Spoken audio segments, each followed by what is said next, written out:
One of the greatest benefits of being a backyard gardener is that you're growing real food to bring to the kitchen.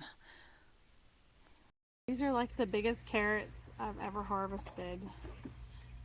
Oh my. So, one of the things I like to do, I typically wash them off usually outside. My main thing is because I'm trying to get inside to cook dinner and I needed some items from the garden, and I just saw that these were, I mean, look at that. That these, it was time. And so I'm going to go ahead and cut off the greenery. You can eat this, it's edible. My chickens love it. And so that I'm going to go ahead and cut these off. And like this was a lame one. Hello. So I'll probably just give all of that to the chickens. But I have to say, my favorite way of growing carrots is by getting them, purchasing your seed in the tape form. Beets and carrots. I actually have a good crop of beets in my front garden for the first time after trying to direct sow them many times, trying to transplant them to have no luck, and I'm having great luck with the seed tape. So I recommend it if you can find it. I believe this one was, I think it's a burpee seed. I'm not 100%, but wow. And having a deep enough bed. This was in the big round metal bed. And I mean, that's a very nice looking carrot. So I'm gonna feed all these greens to my chickens, which makes good eggs for us, and it goes along with the dish we're gonna make today. So, my chickens love the greens off of the carrots. These are my two oldest girls, and you can tell they're enjoying them. Hi guys, Brandy here. Welcome to my kitchen. I've been in the garden today. It is that time of year, and I have harvested things from my garden for our dish we're gonna make for tonight. This has been going around Facebook. It's from Lolly's Kitchen. If you're familiar with her, she has a website. I don't know what it is. I only know about her Facebook page, and she has some amazing recipes on there. So, I am sauteing in my cast iron skillet with some lard infused with herbs, my sliced onion here. Remember, it's not chopped, it's actually sliced, which is what the recipe called for. And I'm fixing to put in my spinach so that I can wilt it into the pan, following Lolly's recipe directions. I will link this recipe as well as the carrot salad in the description, and I hope you'll give them a try because both of them were delicious. All right, guys, I got my 8 eggs in this bowl. I have my sauteed onions and my homegrown onion sauteed and my homegrown spinach. Isn't it amazing how much spinach shrinks up? This is my ricotta right here in this bowl. And this one, I have 8 eggs that I have cracked. And I'm gonna go ahead and I've already greased my baking dish here. And so what I want to do with this is I am going to go ahead and beat up my eggs in just a minute. Once I get these kind of going, then I'm going to add my 3/4 of a cup of cream. And I will link this in the description as well. Something you may not know about why so many people like room temperature eggs. These refrigerated eggs.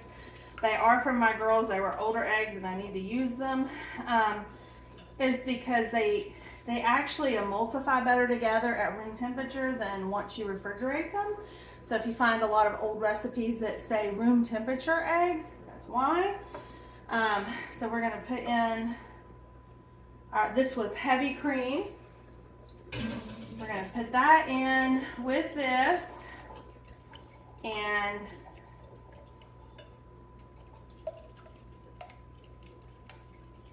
mixing that well. And now to this mixture, to the egg with the cream, we're supposed to add 2 tablespoons of the 7 tablespoons of Parmesan cheese. So I'm just going to kind of eyeball it and say that's roughly 2.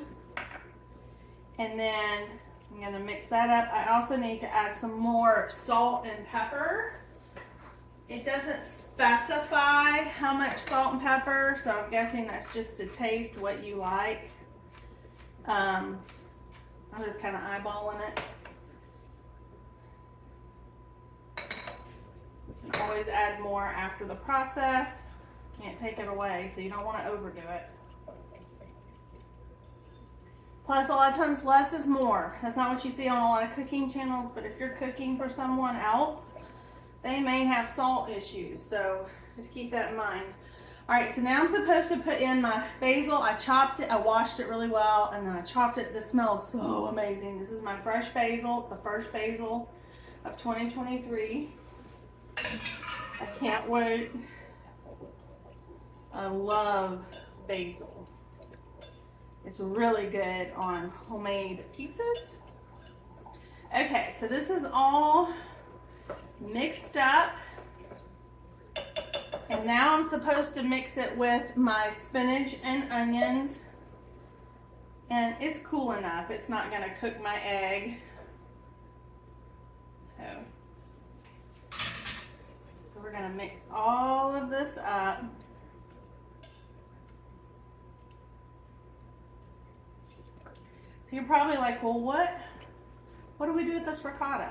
Okay, so this is done. So the next part is we're to pour this into this dish. Oh. So we're gonna pour this into the dish that I sprayed with cooking spray. You could butter it if you prefer.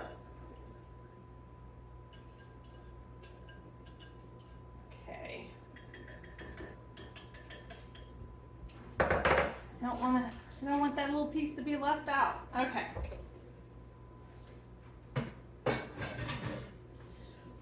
So now we've got this part in the pan. So we're going to move this to the side. In this bowl we have our ricotta cheese. We need 2 ounces of our mozzarella.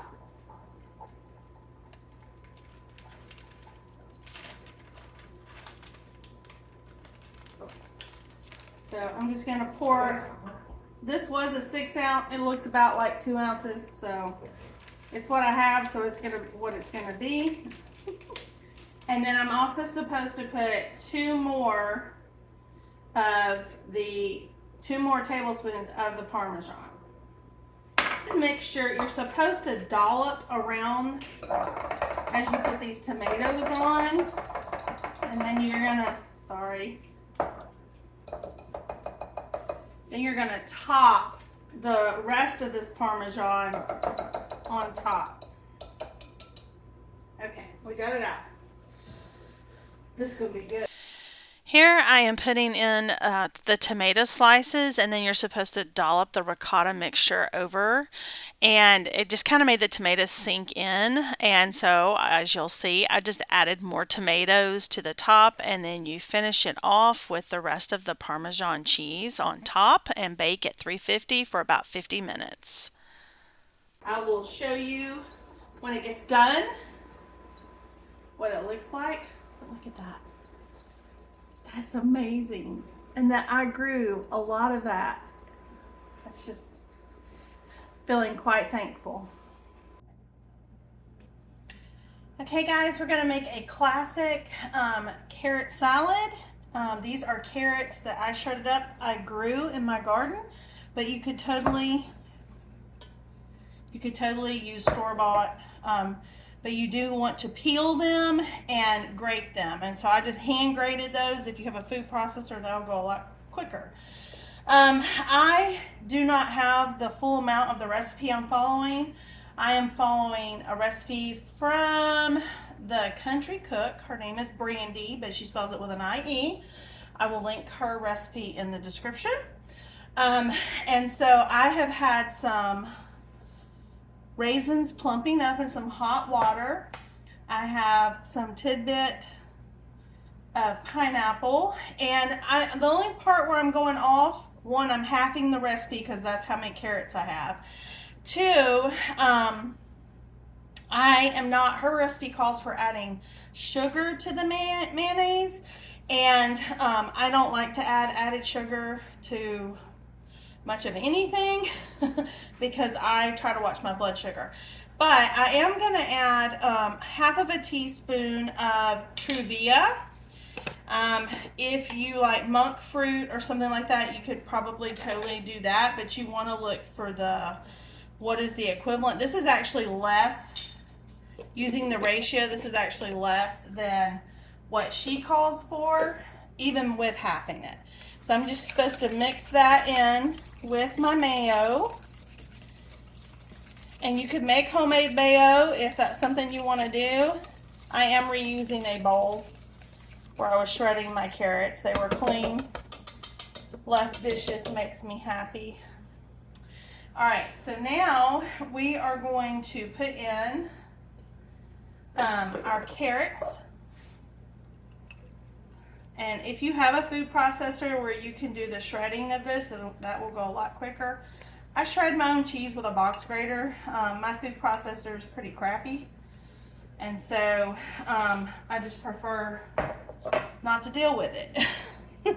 So you're supposed to incorporate the mayonnaise with the sugar. Of course, mine's Truvia. However you want to do it.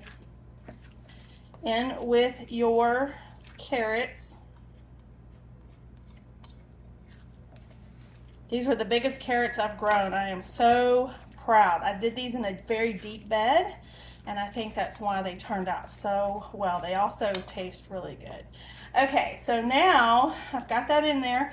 So the only other thing I need to do is I can go ahead, I'm gonna drain off my raisins where they've been in the hot water. So hold on, I'll be right back.